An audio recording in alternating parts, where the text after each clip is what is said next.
Be confident, be bold, be authentic, but don't forget to take action.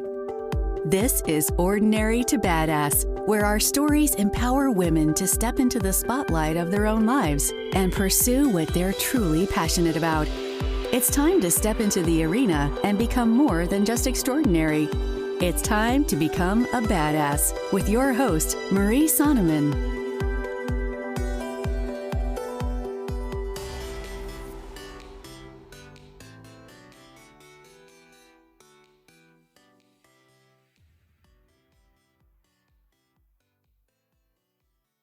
Welcome to Ordinary to Badass, episode number 176. In this episode, I'm going to be giving you the perfect formula to track your bills. Now, it's much more important than you know. If you're trying to get out of debt, this is going to be so important and such great value to you. Even if you aren't in a lot of debt, but you want to get organized with your finances, make sure to listen to this. So we're going to dive deep into that, but before we do, I've got to ask you, have you registered for It's Not About the Numbers Masterclass yet? I cannot wait to have you in that class. It's going to be so awesome. Here's the thing. There's so much that we don't know about finances, or there's so many misconceptions, I should say, about finances, right? And we think it has to be all about the numbers. And for somebody like me, who was not a numbers girl, that was very intimidating. There are other ways to look at your finances without just focusing on the numbers. So I would love to have you attend the masterclass. It's Not About the Numbers Masterclass. I said masterclass, but masterclass. It's going to be so awesome. I can't wait to have you there. The link is going to be in the podcast notes here. So click and sign up. There's a couple different days, couple different times, because I want to make it a little bit more flexible for you. So sign up. It's going to be so much fun. All right. With that, let's get to the episode.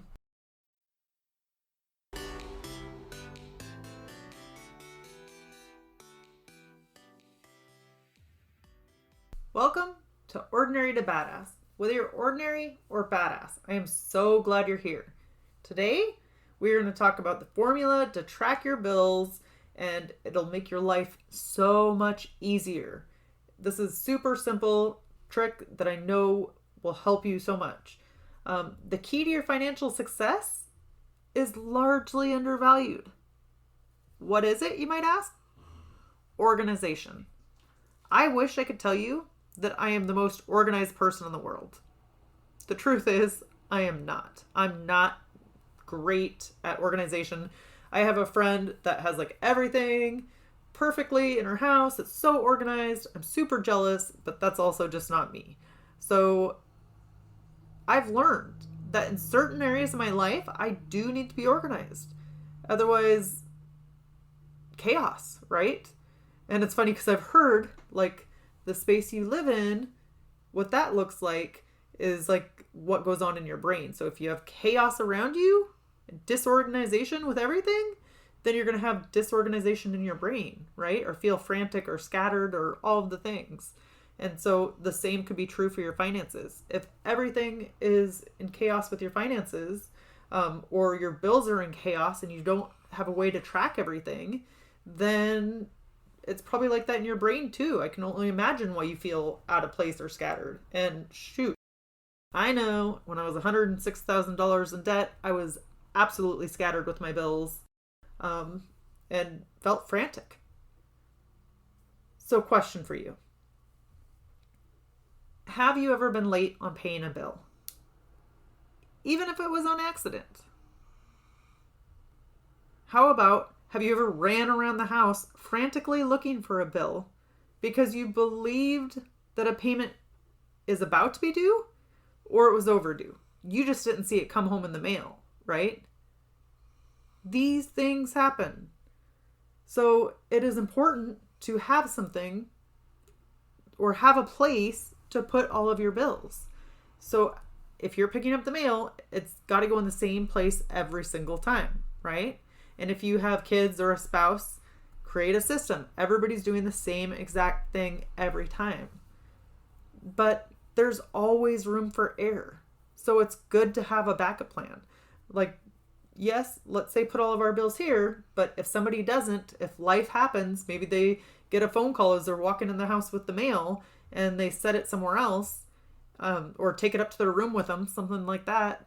Life happens, right? And so then you don't get the bill. So we want to have a backup plan just in case. And if you're procrastinating, I get you. It always feels easier to put your head in the sand, to not face what's really going on. But the truth is that typically doesn't make you feel better. It causes more stress, if anything. My friend Lex Lakowski, who was on the podcast before, said procrastination stops the second you start. So your procrastination with your finances can stop today. All you have to do is start. Start today. I know I said that a couple times, but I really want it to sink in.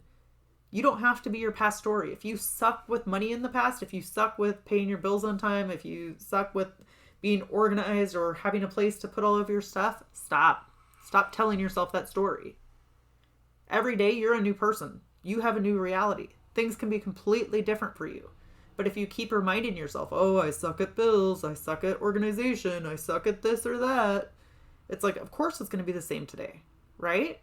So start today, create a new path, forging ahead today. Don't be your old story. All right, I digress.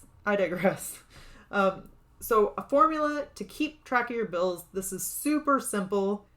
Create an Excel spreadsheet, right? And I do this, I call it the money owed worksheet. And here's what I do. I have a column that lists the debt of the company that I owe bills to. So list the debt, the date that that bill is due. So if it's due on January 23rd, it's going to be due on February 23rd, March 23rd, that kind of thing. So put the 23rd of each month. And I have a bill that's due every 3 months. So I would just put maybe in parentheses 3, so I'd know that it's every 3 months. So the debt of the company you owe money to, the date that it's due, what is the minimum payment? You write that down in another column. The total amount owed. So like say you have a car loan and you every month you pay $500. Then you have $15,000 on the car loan total. So make sure to enter that. Another column, you want to have that company's address. So you know where to send a bill to. If you don't get a bill in the mail, you know what the minimum payment typically is. You know the address to send it to. A good thing to write down there on a separate column is the phone number, so that you can call them and ask if you need something, or if you have a question, or if you haven't received a bill, you can call them. Or, hey, I didn't get the bill. What's the minimum payment this month? Another thing to put in another column is the account number. All of these things are so useful. Again, the company you owe the debt to in one column. Another column is the due date, the date the bill is due, the minimum payment, the total amount owed, their address, their phone number, and the account number. This way you can eliminate most of the questions that you would have, because you have all the information for the company. You know when the bill is typically due. You know the account number to put on your check or the phone number to call if you have questions, and you know the address to mail it to. So just the simple Excel sheet can take such stress out of your life. So I'd recommend keeping a money owed worksheet. You can call it whatever you want. I like basic. I like simple words. I don't want to make it harder than it has to be. Who do I owe money to? Oh, let me look at the money owed worksheet. And that's just the formula that I use to track my bills. If you're doing what some call a debt snowball, or like a ladder format, I call it the ladder, and like your lowest payment that you owe, the least amount of debt that you owe to anybody is number 1 at the bottom of the ladder, and keep going up to the top of the ladder, right? The lowest amount of debt at the bottom, the highest amount of debt at the top. You could add another column in that money owed worksheet if you wanted, and put what number it is on your debt ladder. So that's definitely an option for you. Here's the thing. This is just done to simplify your life. This is done so you don't have to overthink things. So you don't have to run around the house scrambling, trying to find a bill frantic, like, where is it? Because you will always have this information on your laptop, and it will make your life so much easier. Another thing that could make your life easier is to consider having automated payments or automating your payments. That way, you don't have to think about it. And if you're doing that debt ladder that we talked about, consider automating all of your bills, right? But on the debt ladder, you can just pay minimum payment, automatic payment on all of them. And then at the end of the month, whatever money you have left over in your budget, you can just send that to whatever payments at the bottom of that ladder. And of course, once you complete one payment, you can cross that off the list so you know to move to the next one. That's what I would do. Just have automatic payments so you really don't have to think about it. And it will just automatically go there. So the only payment you have to remember to make would be whatever's extra. Whatever you have left over at the end of the month, that's going to go to the bottom of your debt snowball or to the bottom of your debt ladder. Now, I want you to realize, even if you do automatic payments or automated payments, I would still keep that Excel spreadsheet, the money owed worksheet, and track who you owe money to.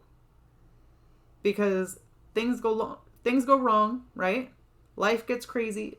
At some point, you probably will have to contact the company.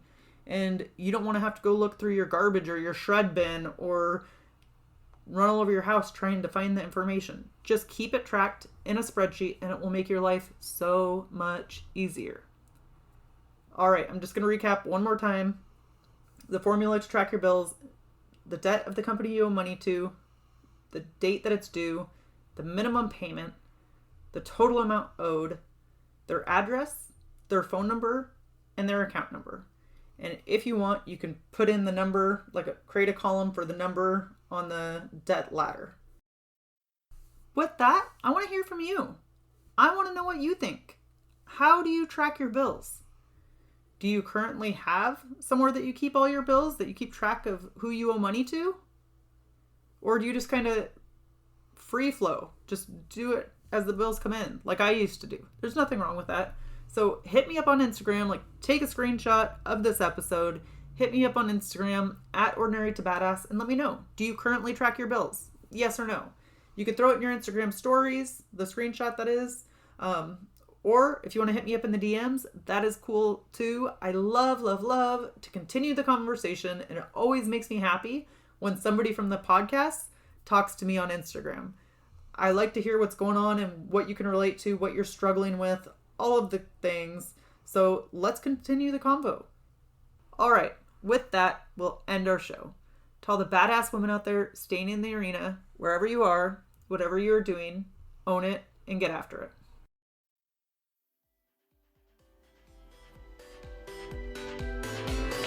Now that you've listened to this episode of Ordinary to Badass, we want to hear from you. Go to our website, ordinarytobadass.com/podcast, and submit your own experience on how you took your life from ordinary to badass and get the chance to be on a future spotlight episode of the show. That's ordinarytobadass.com/podcast. While you're waiting for the next episode of the show, wipe off the sweat, dust off the dirt, and get back in the arena.